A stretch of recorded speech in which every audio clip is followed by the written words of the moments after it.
I'm sorry, what you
Welcome to the May 16th, 2024 meeting of the Ann Arbor Renters Commission.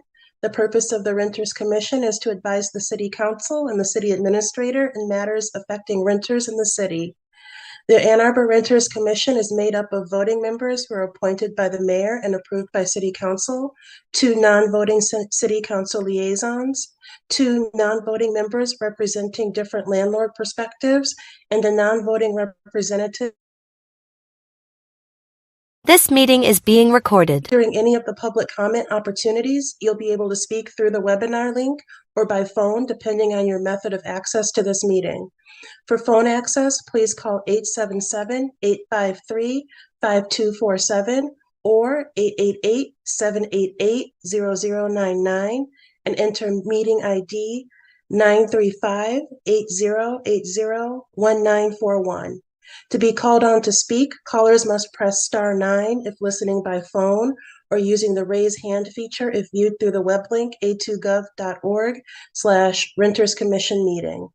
You will then be called upon by city staff one by one using the last 3 digits of their phone number or by username if available for those accessing through the web link. You will hear an automated announcement that the host is allowing you to speak. Please state your name at the beginning of your comments. City staff will indicate when callers have 30 seconds left of their 3-minute comment period. After 3 minutes, they'll be placed on mute so that we can proceed to the next speaker. Moving on to roll call. Please state the city or township, state where you're attending the meeting from. I'm Commissioner Ratcliffe. I'm here calling from Ann Arbor, Michigan. Commissioner Farah is not present. Commissioner Chen. Yes, I'm here. I'm calling from Ann Arbor, Michigan. Thank you. Commissioner Kelly is absent tonight. Commissioner Droppelman is I'm here from Ann Arbor. Okay. Oh, there you are. Thank you. Commissioner, is it Els? You got it. I'm here in Ann Arbor as well.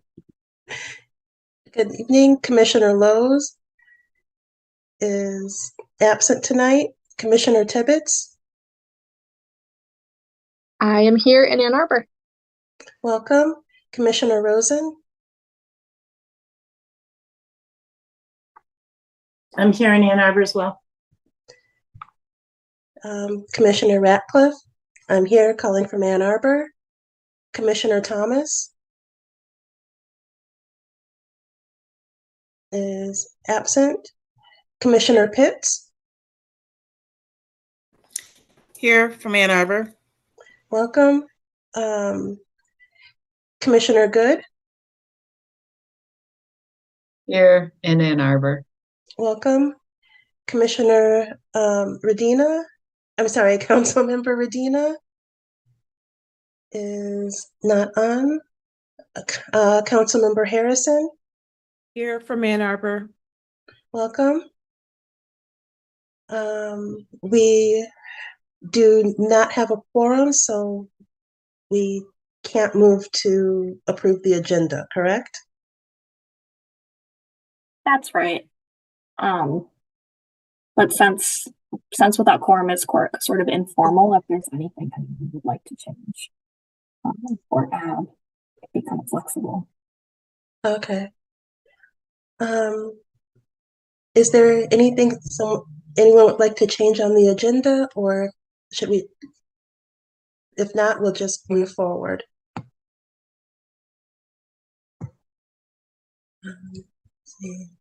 I don't see any hands raised, so we'll just move forward on the agenda.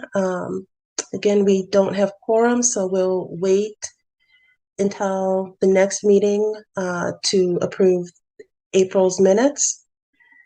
We're going to move on to the first general public comment. There'll be another public comment opportunity near the end of this meeting. Kristen, whenever you're ready. Right. If anyone would like to address the Renters Commission about any topic for up to 3 minutes, public comment can be made by phone by calling 877-853-5247 or 888-788-0099 and entering meeting ID 935-8080-1941. You can also join the meeting from the Zoom web link, and that link is a2gov.org/renters commission meeting. Give it just a minute.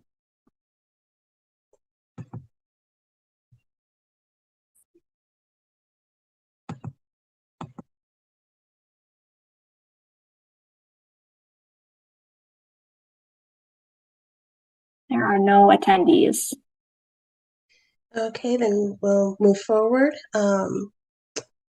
There isn't any unfinished business, so we'll move on to new business. The first item under new business is an update from the Tenant Education Committee and outreach events. See, Jamie, do you want to? Yeah, I can give a little summary. We met, I think it was last week. A couple of us met, and I had drafted just kind of a general work plan draft, kind of choose your own adventure style, with some suggestions for what the Tenant Education Committee could focus on, if they choose, depending on who comes on as new commissioners and who's interested and what they're interested in doing. I kind of split things up based on just my guess of how long certain tasks would take, just so it was a little bit easier to kind of parse out depending on, what other things people have commitments to and how much time they have.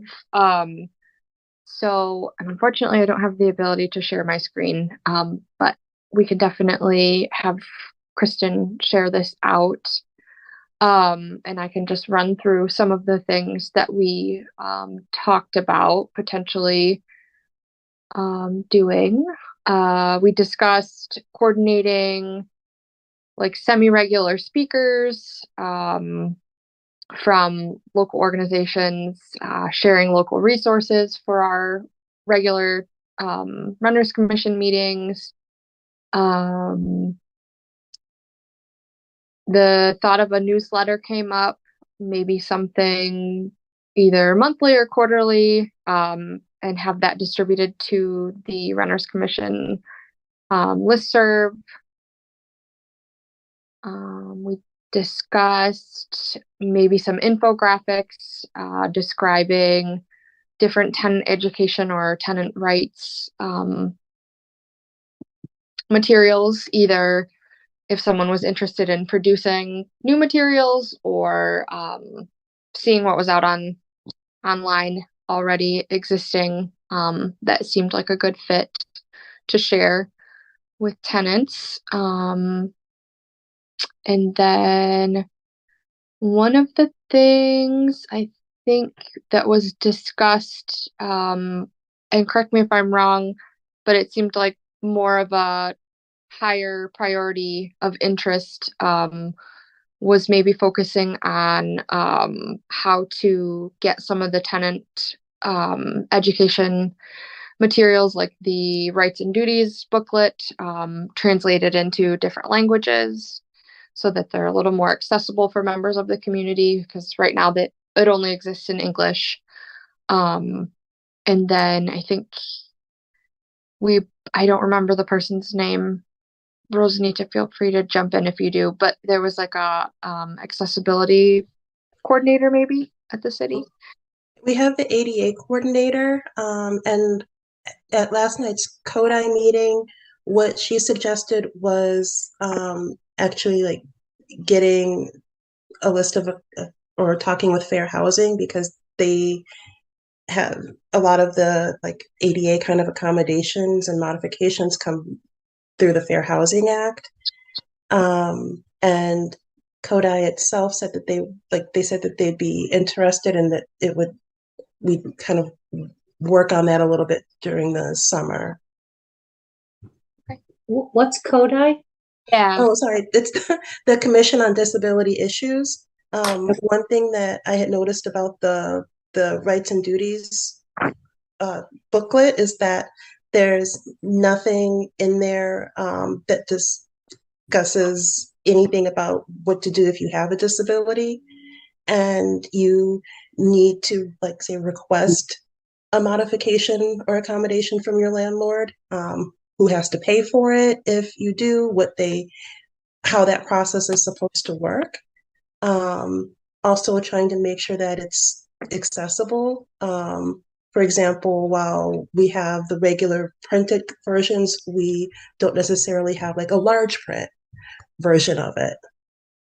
I think that there must be somebody at the city who's responsible for ADA compliance, because the booklet itself and making that accessible would fall under the ADA as opposed to fair housing. So I don't know. Right, that is, we're talking, right, and we have an ADA coordinator, but the content of the book itself, that kind of what it says is that it uses input from, staff, community members, organizations can all provide input, and we do have individuals with disabilities who are renters in the city, and the city itself is responsible for giving out the vouchers that are specific, like HUD, the HUD vouchers that are specific to people with disabilities, the NED vouchers. So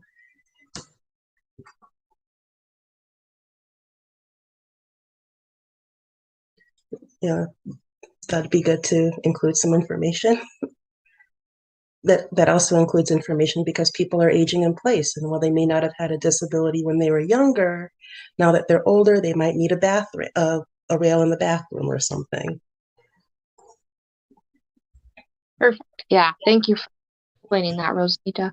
And I think the only other thing that we discussed as a potential something to focus on for the near future, and we have to give credit to Zachariah because this was his idea, a right to renew like timeline calculator. So coming up with something that is a little bit easier for a tenant to enter in like their lease start date and then spit out, what is the actual date that they have until to give their tenant a response, or am I saying that right?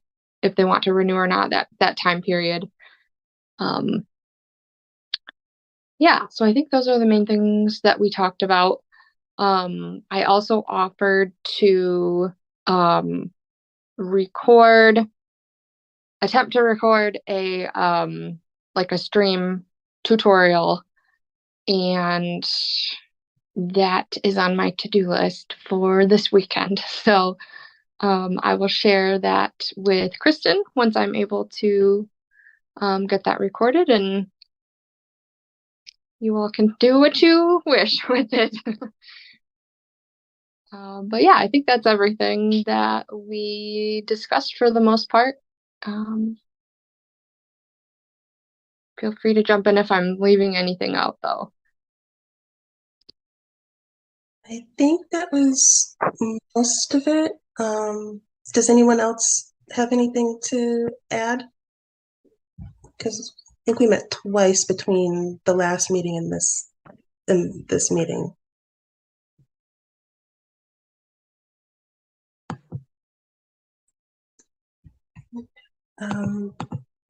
I don't see anyone with their hand raised, so I just want to say thank you, Jamie. I know that it's a lot, especially the recording.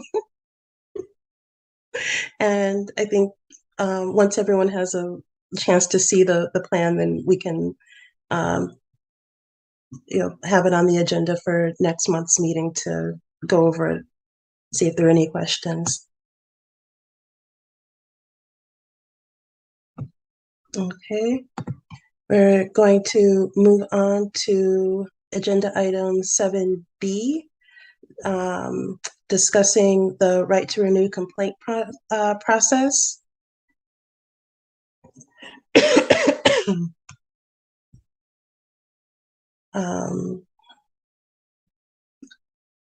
And I'll be honest, I don't remember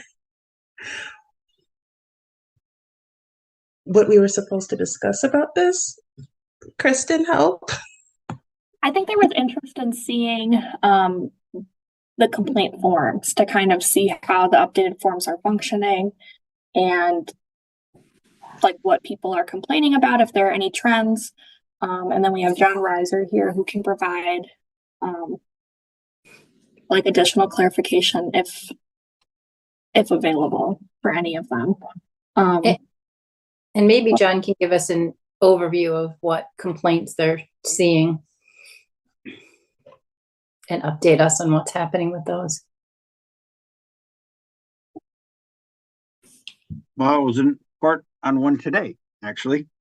So the forms that Kristen did on the old ordinance and the new revised ordinance have been great in kind of funneling the complaints down to what violates the ordinance or not. The process has really gotten smoother over time as we kind of get our hands around it. A complaint will come in, and sometimes landlord attorneys or tenant union organizations or renters commission members direct members of the public to file a complaint, and we thank you for those. And they'll come in with the form. Did you share the forms with them? Are they in the packet, Kristen? So you have the forms, you know what the forms look like. And then Janet Farrell kind of does triage. She's in rental housing on the first floor. And if you know, she'll close it out if she doesn't think it violates our ordinance. And then if she does, she'll hand it on over to rental housing inspector Pete Held. And then Pete will do some follow-up investigation, talk to the complainant, usually talk to the landlord or the rental, or, you know, the agent, and then issue an infraction. So I've got one going for failed to notify the tenant of the terms and condition of a renewal prior to 180 days, violated the right to renew or the renewal ordinance. Had a call today about the 6-month dodge. Have another one that's I'm looking at these. These are actual tickets, infractions that are pending in court. But so like Pete will write the infraction, and it's often they didn't let the tenant know, and the tenant was kind of left in the lurch, not having a place to go. So that was a ticket. We had one of those where the landlord has agreed to pay the 2 months in the statute. So of their own accord, they agreed to it. And that was a landlord that, got an attorney and said, we just screwed up. Oops, we're sorry, we're doing that. So,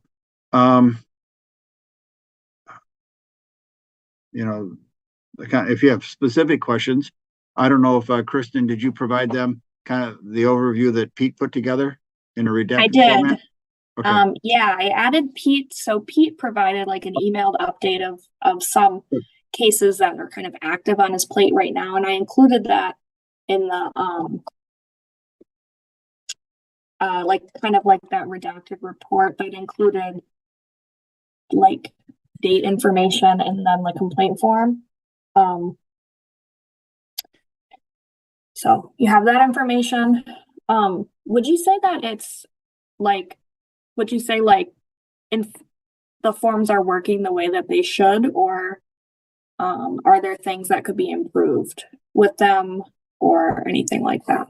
I see Jamie's hand is raised too, so I can.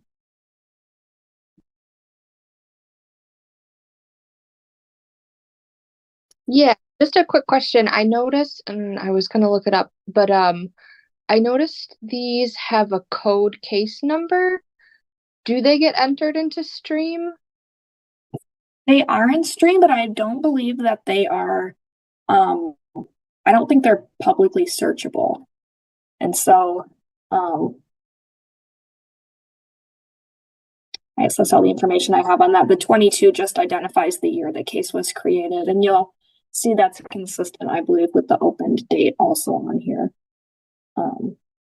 So So they're all kind of like official in the system complaints. Yes. Okay. Gail, I see your hand too.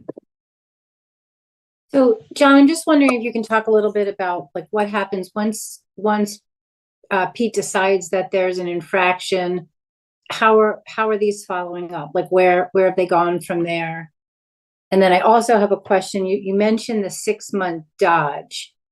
So I guess I'm curious, since the way the right to renew ordinance is written is that it has to be like 8 months or more. What's happening with those cases? Right. Well, if you remember, the language was tweaked a little bit to make that clear. I'm going to pull it up right now. No window. And what I meant by that colloquially is that they'll have a tenant sign simultaneously a pair of 6-month leases, thinking that they're getting around the ordinance. In the ordinance now says in chapter 105, 8530,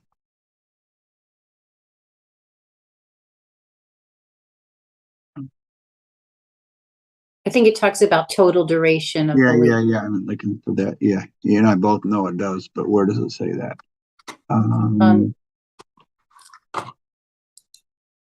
It says it at 1B, 531B. Well, under the old one or the new one? Under the. I'm looking at the new one. Oh, I'm looking. I'm got to go to the clerk's website for that.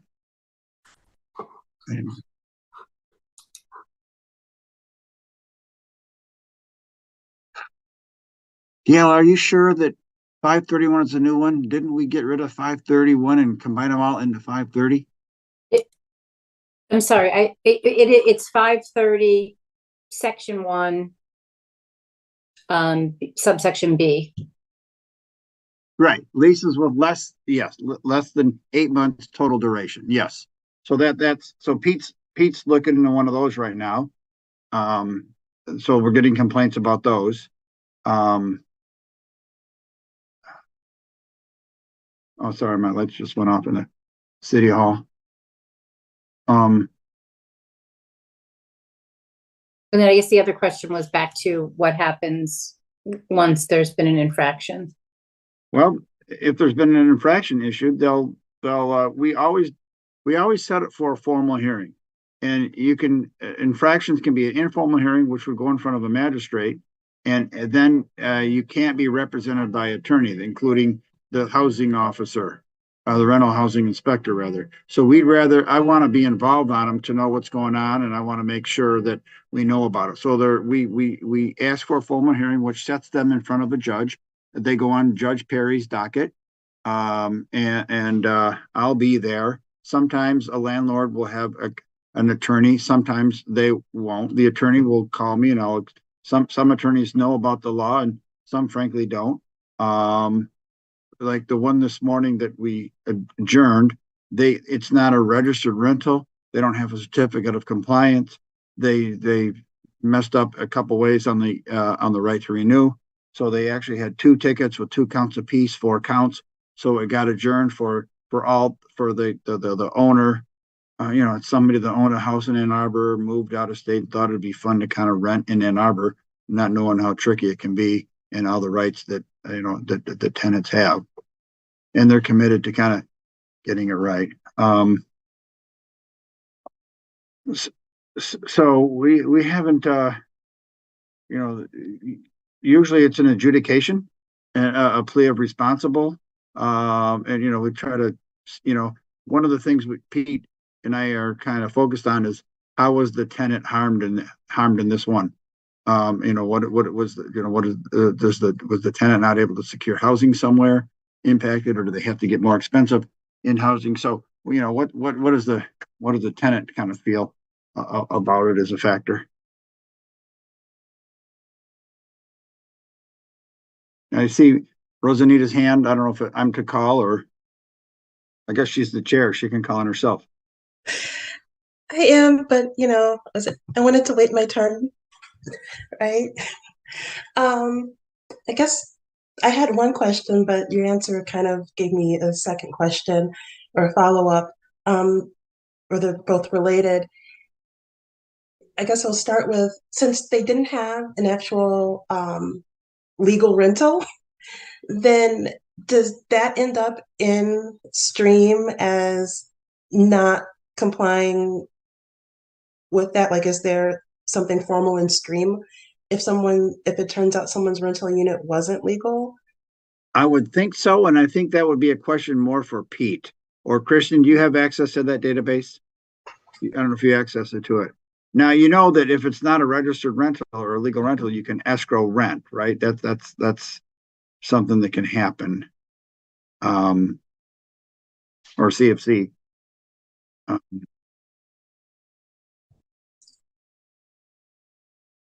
But I guess I'm not sure. I can look up Okay. and stream if I guess they would be code case violations are public, but it might not be set up yet if it's not registered. Let me see what I can find. What kind of violations are public? I'm not sure what like the registration and information about like being a registered rental would be in stream, but I don't think that the code case, like the H code 2024 and then the number, I don't think that those are public.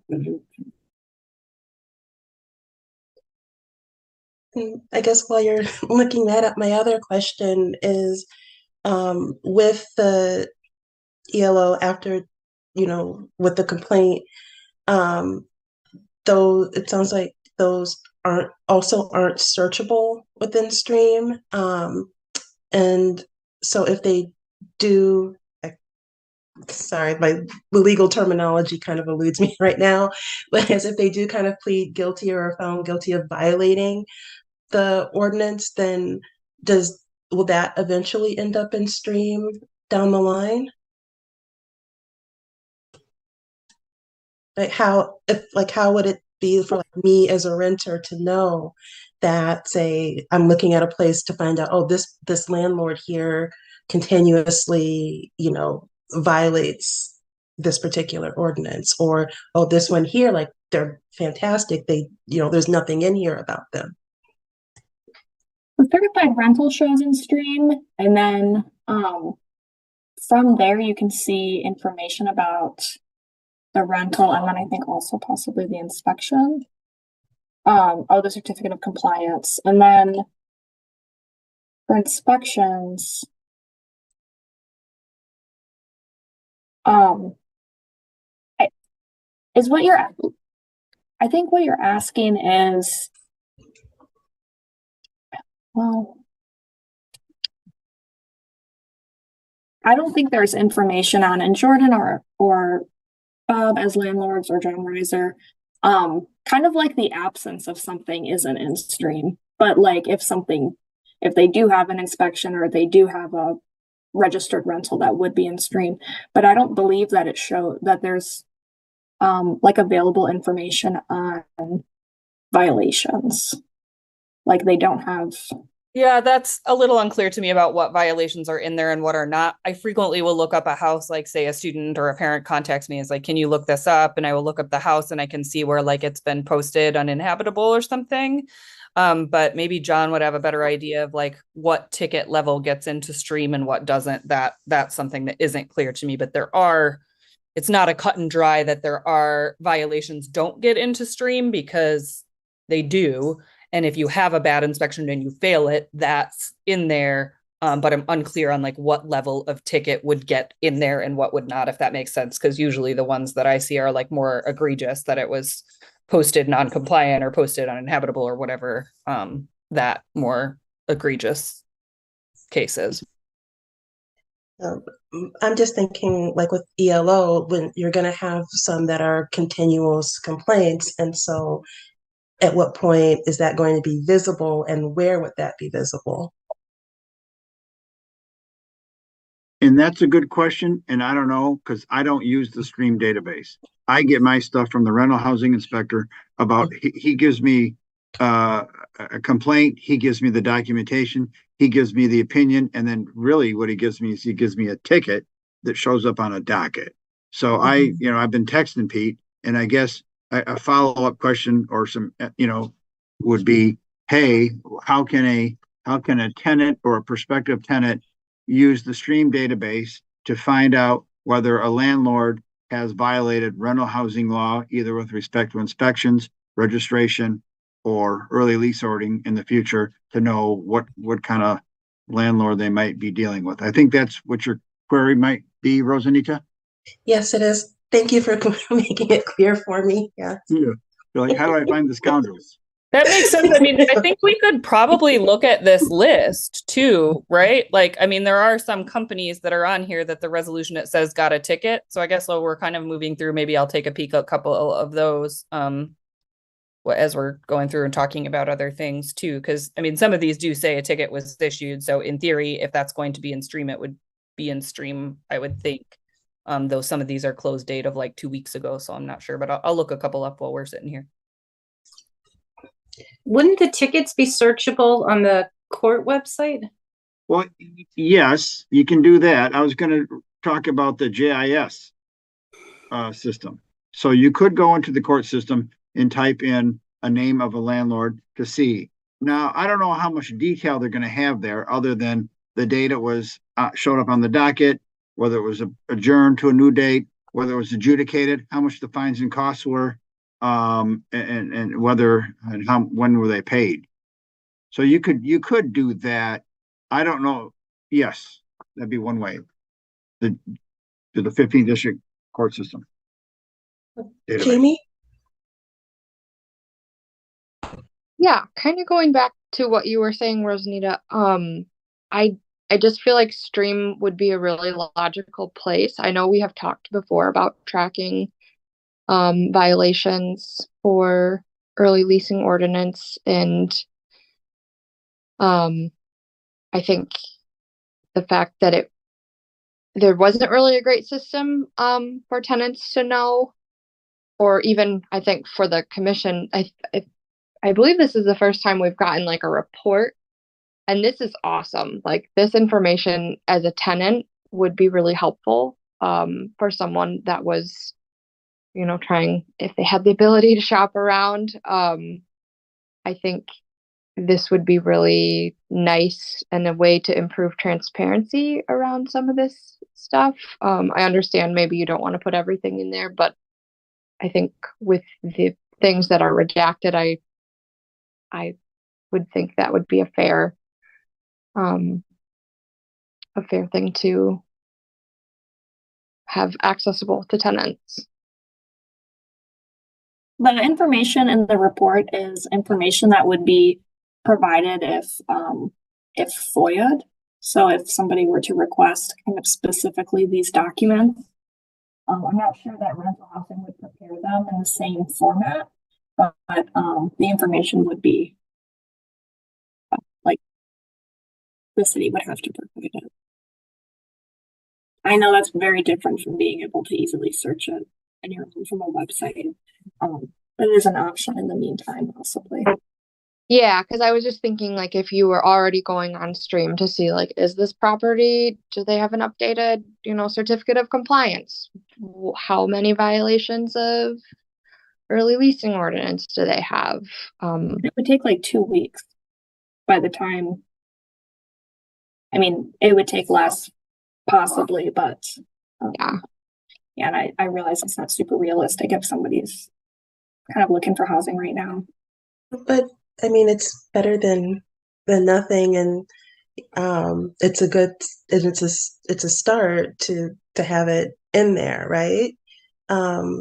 So would it be better if you contacted rental housing about that, Kristen, or if John contacted them about that?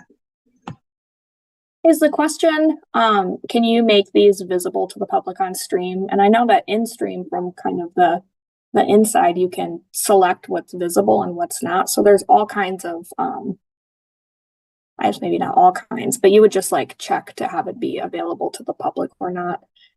So I'm not sure if housing code cases like these are set up to do that. That's something I can ask for sure.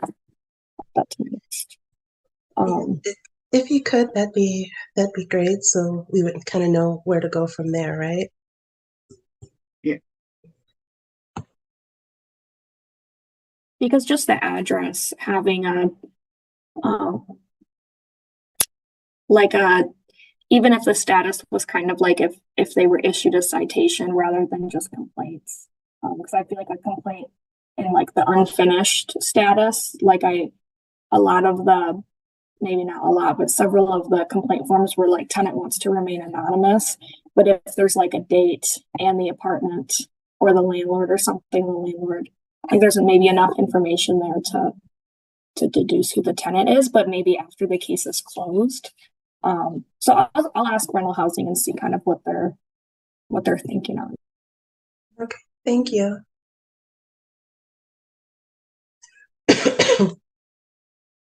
Let's see. I don't see any more hands. Are there any more questions, comments, concerns about this agenda item number? Okay, then we're going to move on to item 7C on the agenda, a discussion about the update on for the waitlist or junk fees. Really, I think the main question is there movement on it? And can we I know that it's budget season and all of that right now, so it's not like we expect it on the agenda on Monday. But is it moving to? That's on my lap, and it hasn't been moving as fast as frankly Travis and Councilmember Harrison wanted to. So that's on my plate. I'm going to be working with a colleague of mine, another assistant city attorney, and we're going to get a draft together that we will share with council members Harrison and Redina, and hope to have that a draft of that in a couple weeks. Gail Rosen was kind enough to supply me with some examples and listings of various fees that some landlords charge. So thank you for that, Gail. I see your hands up. I appreciate what you sent us and to me and Jen. So. Is there any other information we can provide to you to help? No, just some examples of these. So, one of the things we're going to have to do is define them, and then we're going to have to then regulate them. So is any fee that a landlord charge outside of rent a junk fee, or are there some legitimate fees? So, and I guess Jordan and Bob and any other landlords would, you can share with us or this commission your thoughts on what's a legitimate fee, or what's a junk fee? What's a fee that is something that a landlord should be able to charge, and what's just a shakedown for money? I don't know. Is a lockout fee a junk fee if the agent has to drive in to let a tenant in? Is it a junk fee if the tenant incurs something through parking on the lawn or doing something that incurs a cost to the landlord that gets passed on? So is that a junk fee, or is that a non-junk fee? So defining it and then regulating it is going to be the tricky part. It's easy to say junk fee, but that's not what our ordinance is going to say, obviously. Jordan? Yeah, I mean, John, you and I have talked about this a little bit, but some of the things that you and I have talked about are, these tremendous waitlist fees that essentially, lock people into leasing from one landlord with no promise of a lease that totally changed the power dynamic.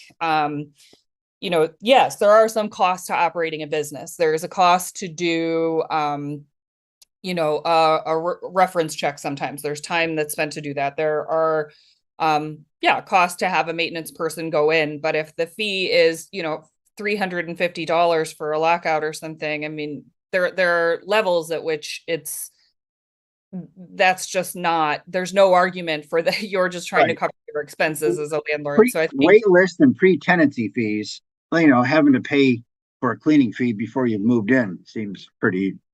absolutely. So there's some things that are cut and dry, but again, I mean, I think we should be deferring to the tenants to define to us what are the fees that are affecting them and that are you know, making it impossible to either stay in a place or to find places like those. And I think the tenants union's petition does give us a pretty good guide for what tenants are asking for. And I think we really need to make sure that we're working to center the tenants' voices and the tenants' experiences. And since I know Julia is a renter, I will step down for her comments. But I think those are the big things, is that we need to work with the tenants to figure out what this should be. Go ahead, Julia. So I was kind of wondering about looking at the pre-tenancy fees. You know, the wait list fees have been the kind of really off the charts things. You know, the late fees have always been a pain in the neck. Obviously, you weren't burdened more than $10 while you're charging $75, you know, that kind of thing. But this having to pay a month and a half or a month rent in advance really feels to me like they're asking security deposits from 7 different people. And I'm wondering if there's not some way to tighter define the security deposit, is if you're taking money in advance for a unit, then it needs to be treated like the security deposit.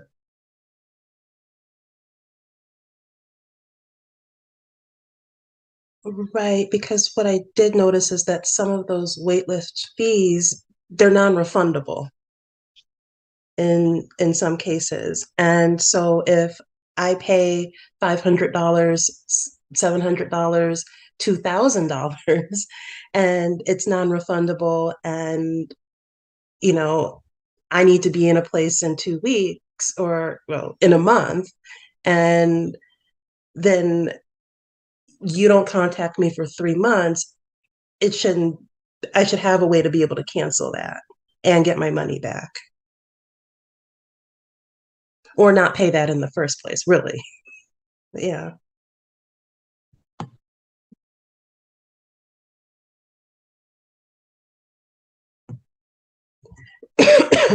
Go ahead, Gail.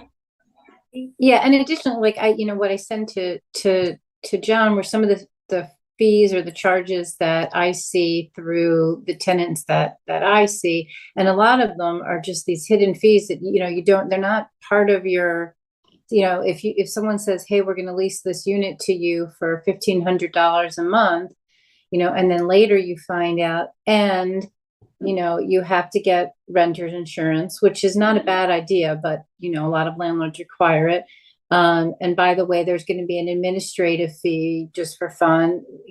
There's going to be a no hassle fee. You need to have a valet trash service, and we're going to charge you for the valet trash service. I'm just looking at other fees that I've seen. Oh, and at the end of the lease, we're going to define all the charges that we can charge your security deposit. So if a screen's broken, we're going to charge you $100. The screen might not cost $100, but they're setting up all these fees that are just kind of hidden in the lease. A fee to sublease, not that there isn't, potentially, like Jordan said, work that needs to be done, and there are some fees attached to that, but they're just all hidden. A fee to find someone to take over your lease. All of these fees, in addition to the waitlist fees, which are also onerous, it just makes it ridiculously expensive to try to rent, and they're so hard to predict that it makes it very hard for at least the students that I see, for them to be able to budget, to have a really good idea of what the costs they're going to incur when they sign a lease agreement. So to me, it sounds like between what Gail gave, what the tenants union has said, there's enough to go on to have a rough draft of the resolution, not sorry, the ordinance, and to go from there. I don't know who raised their hand first, if it was Jamie or Julia. I'll go alphabetical with Jamie. Thank you. I just wanted to throw this out there. I don't know if this would quite fit under the junk fees umbrella. And my suggestion wouldn't be like doing away with it altogether, but I do think it's interesting the way that pet rent varies quite a bit among different landlords. I know some don't let you have pets, at all. But I think in my opinion, there's an amount that is more reasonable for a pet, and then there are amounts that kind of dip into the territory of it doesn't seem as reasonable, especially when there is that pet deposit paid up front, and then obviously any damages that your pet caused, you would be responsible for, taken out of your deposit, at least I think. Yeah, the pet fees is one of those things that I think just really the disparity of, who is able to have a pet, the enjoyment of a pet in their home is kind of something I would be curious about. Julia? I think some of the examples you were giving, John, they don't, you were like, if somebody parked on the lawn or something, there's damages versus fees. So when it's the things like Gail listed, that should just be in the rent. Of course, you're going to create garbage. Right. Whereas, Yeah. So I do have a draft, and I have a draft that it addresses application fees and pre-tenancy / waitlist fees. But what that needs to be expanded to include fees that are junk fees. Those need to be defined and articulated in the ordinance. And so what you sent, Gail, was very helpful. And if others want to send me to Kristen examples of fees that they've seen, that are, please do so. Thank You don't John. have to, but we're interested in seeing them. Thank you, John, and thank you for clarifying that there's a draft, and that letting us know that there's definite movement that's happening with this. I think that's kind of been one of the big concerns, is until now we didn't know that there was like a physical draft yet.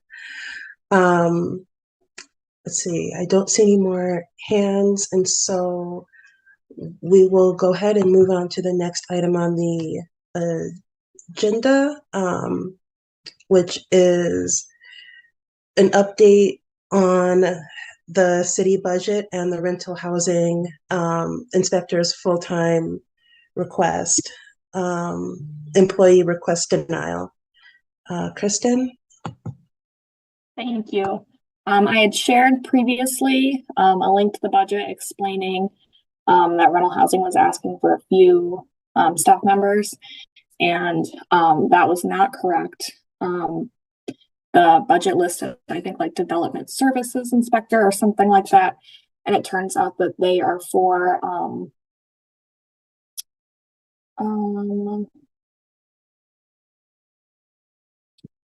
like trade inspectors, like electric, plumbing, mechanical, dangerous buildings, and they're to be paid for out of the construction fund. Those, in addition to kind of the other like permit liaison position, also would be for construction services paid for out of the construction fund. So there are no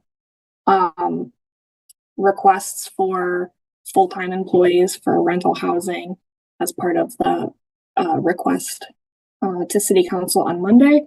My understanding is that rental housing did initially request, and that kind of as the budget preparation process, or as part of that process, they did not make it to the final round. My understanding is that that's the case for multiple departments who were seeking full-time employees to be paid for in the general fund.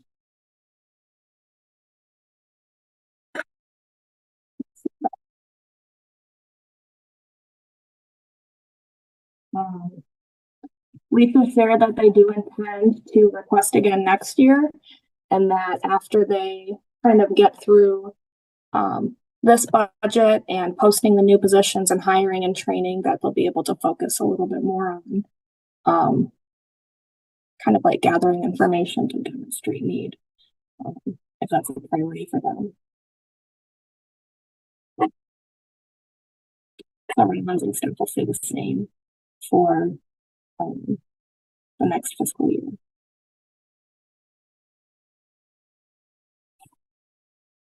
And in order to show that there's a need, I think we had kind of briefly talked on this one-on-one, but is there,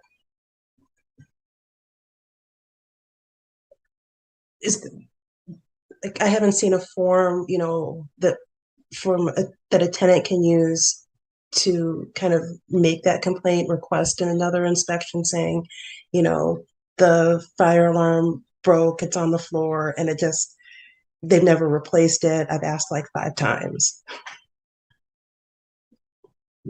Yeah, so I'm not aware of a general complaint form like that. I know that rental housing staff like Janet and Brandy receive complaints like that by email, and I think the website directs complaints to be submitted by email. So I'm not sure how rental housing kind of keeps track of that data for like what types of complaints they receive the most of, and when and how many. I'm not sure if they're in stream or if they're kind of like in a paper file. I think those are good. Those are good pieces that would demonstrate need. I think it would show the volume of work to enforce code. So I think rental housing, it would be totally appropriate for the Renters Commission to offer again to help, like with data collection, or to appeal to council, or kind of ask if there is any way to assist with demonstrating. So I'm happy to kind of relay that if that's what you'd like, or if you wanted to put something kind of more formal together, that would be fine too.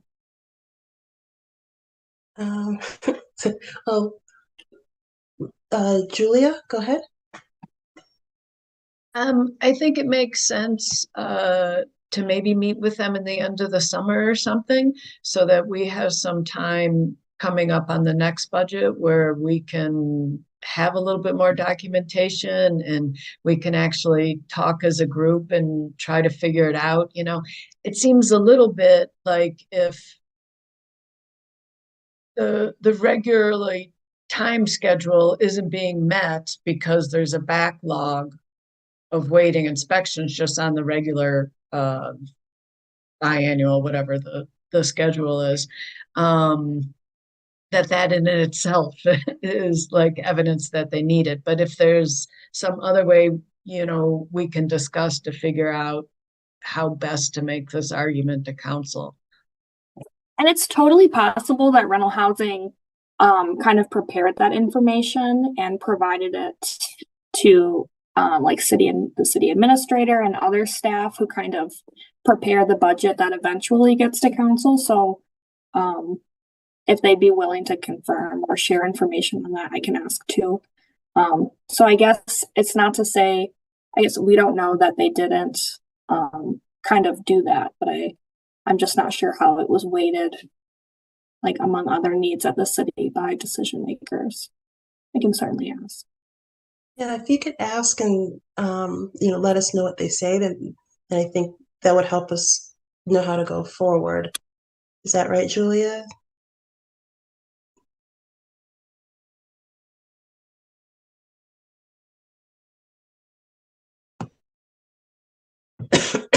All right.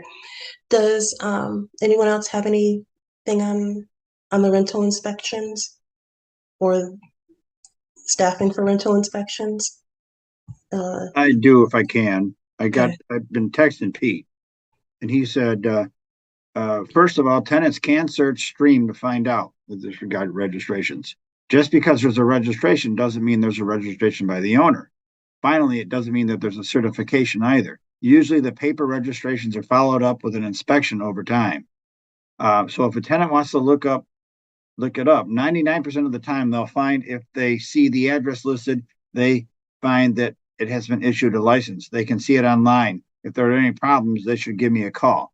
So you folks might want to have rental housing as a guest. And I know, Kristen, you've reached out like, hey, can you give us an overview of Stream or how to use it, or what can a tenant find out there, or how a prospective tenant can use Stream to their advantage to see if that's somewhere they want to rent or not. And that's something we could reach out to Pete to get, because honestly, it's not a database I use much. Now, was Pete's answer for complaints, or was it for like No, certification and that was for that, inspections? and I'm sure he'll have a good answer for complaints. I just don't want to text the guy at 9 at night. Yeah, you can give him a chance to prepare. Yeah. For sure. Jordan? Yeah, I mean, we understand the function of Stream as far as like the certificate of occupancy. I think the big question is when people are being issued these citations, what shows up in Stream, to be more clear with our good ask. questions. Yeah. And yeah, maybe a tenant's guide to city databases, whether it's Stream or whether it's GIS for the court systems, and what gives you what each gives you by results. Are those things that we can request from the court and from building services, or are those things that we have we'd have to make it ourselves? No, it's a public facing database that you would go into. No, I meant the kind of like how to Stream for beginners, for renters. That's something that you could develop a committee to do, or beg Kristen to help with, or Pete, or staff could do it, and then you could review it. That might be something that would be helpful. It seems like kind of something along the lines of the video that Jamie was looking at preparing. Maybe kind of like a companion PDF to go with that would be helpful. And I think rental housing would be a great resource for kind of confirming the information. I'm not sure that they would be able to devote staff time to creating it. They certainly could have. It would be nice to know what information we can get as renters, because even with Jamie making the video this weekend, it's wanting to make sure that we do have the list of what you can find or search for.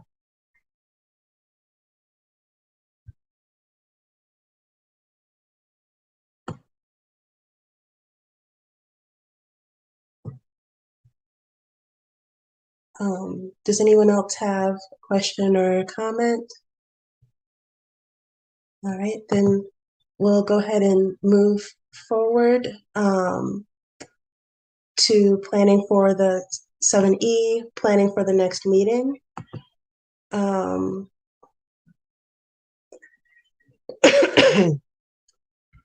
anyone have something in particular that they'd like to see on the agenda for next month?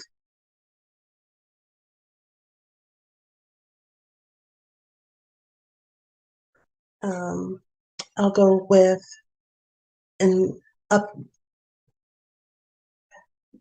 I'll start with for next meeting, of course, approving the minutes from last month and this month. Hopefully a new update from John about the junk fee ordinance.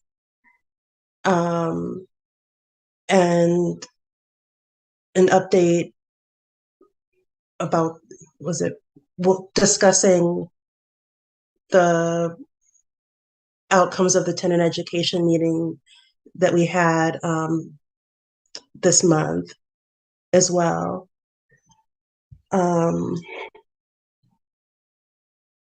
Julia? I'd like it if council members could give an update on the vacancies, and I know that there's been applications and hopefully some of them can move on to city council so we can have a fuller commission. I do know that after last month's meeting, Travis did put forward Michelle, I think Liao is her last name, and as one. And I haven't, and that one did go before, but because she's not a resident of the city, I think it has like a second vote or something. But I think that's on the city council meeting for Monday, so she'll hopefully will be here in June, at June's meeting. And then the rest of it, yeah, getting the vacancy, an updated vacancy list, because I think Kristen? If you're finished, I can, I'll confirm that the new member should be appointed as long as council votes to approve it on Monday. So you will have a new person next week or next month. And in the past, you've asked about short-term rentals. I was curious if that's something you'd like an update on. I know there's been a little bit of work in rental housing with creating some resources for filing complaints and providing information to residents. Yes, please. Okay.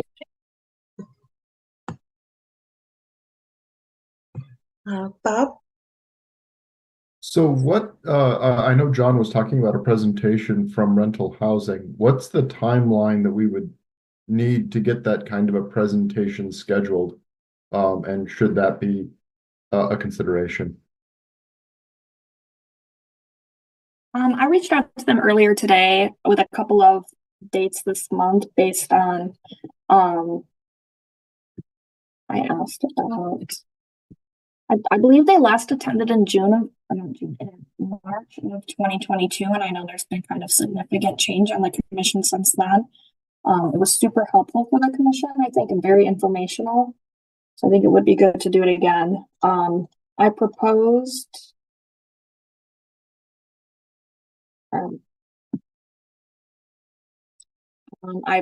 the June meeting, the September meeting, and the October meeting. I think June would be a little quick. And if they only have availability in July and August, I think it's totally an option. August would be really difficult for me. August and July both with the election, because I think it would take a little bit more to prep for this meeting. I think there would be kind of a lot of back and forth with providing them questions and kind of stuff like that. But if they don't have availability, otherwise I could certainly make it work. So I think it's reasonable to expect. It's hard to say. I know they're going into their busy season, so I'm not sure what they would have. So I'll keep the group updated on what they say for attending. Okay. Thanks, Kristen. Then, I mean, it's kind of a lot on the agenda for next month anyway. I mean, well, it's our norm, but we can always move something if they do say that, yes, we can meet in June. Okay, I don't see any more hands raised, so we'll now move on to the item 8A, the report from City Council. Councilmember Harrison, do you have anything to update us on? No, I don't. Other than we're just, it's budget cycle. We're getting through budget cycle. So no current updates. I count that as an update. Yeah. Working hard on the budget. Okay. Thanks. Thank you, Councilmember Harrison. And 8B is the report from the Greg, but he's not here. Let's see.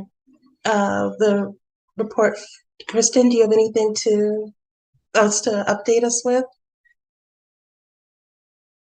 I don't have any formal updates, except that the city clerk's office will be recruiting for election inspectors soon, and I'll extend kind of that to this group. We'll be hiring for election day and then also for working early voting. That'll be the 9 days before the Monday before election day, and so I'll send that information up to you guys soon. But other than that, I don't have anything formal. Thank you. And so then we'll move on to the second general public comment, which is 3 minutes per speaker.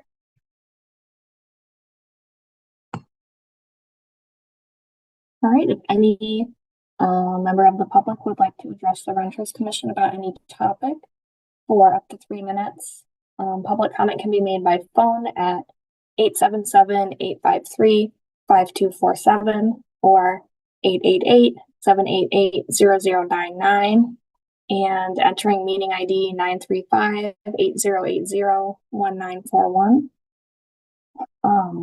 You can also join with the Zoom web link, and that is a2gov.org/Renters Commission meeting. We'll give it a second to see if anyone joins. There's nobody in the Zoom room right now. Give it a second in case anyone's calling.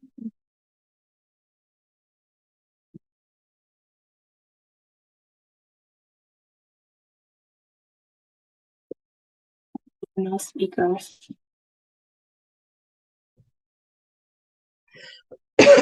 Sorry. Okay, well, then we'll move forward to communications. We did receive, I think it was 3 emails that were attached to tonight's agenda. I don't know if you can show us the emails, Kristen. I know that one had to do with the early leasing ordinance and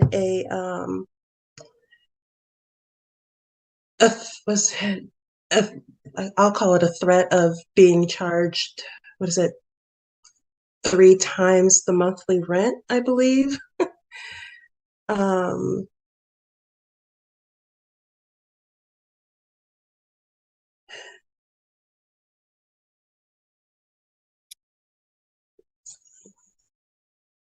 I think, is this the one about the mole? No.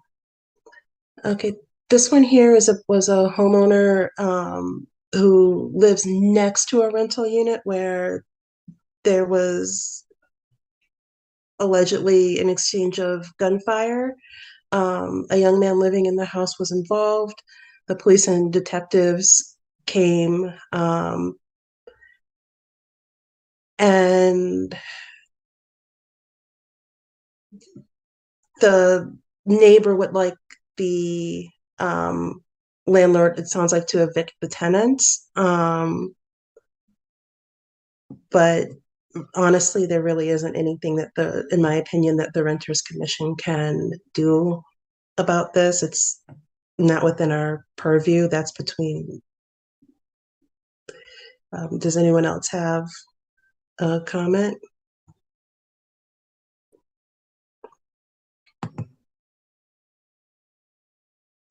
Okay, then, Kristen, can we go on to the next one?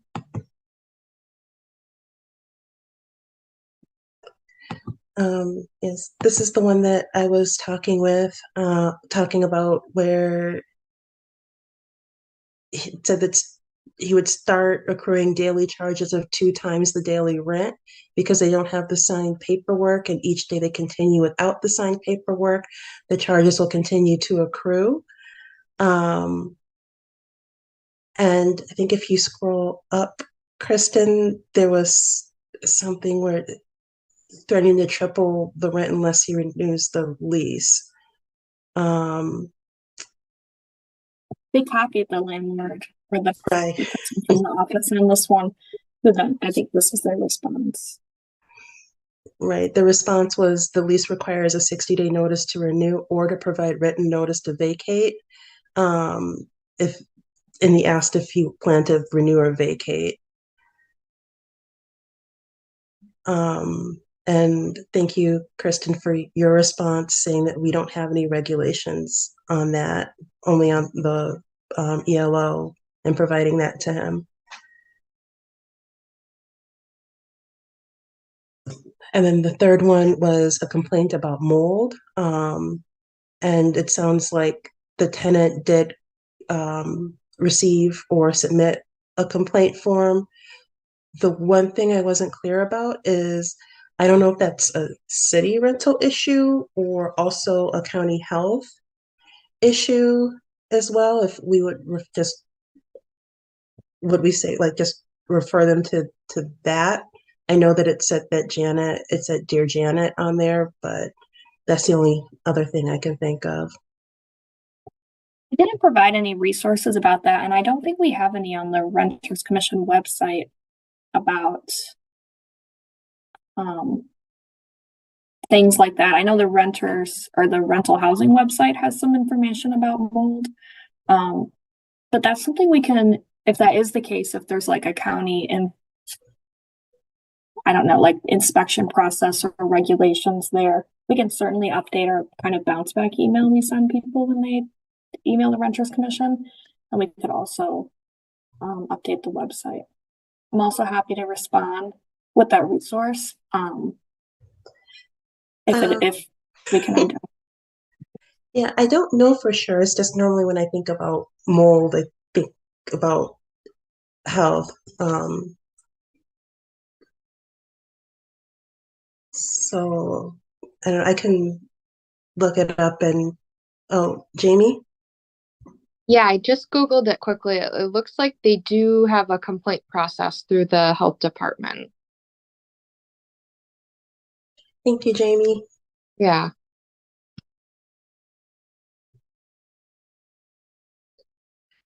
Okay, great. So then, Kristen, if you can send them that in the response, and maybe is that something we should add to the bounce back email?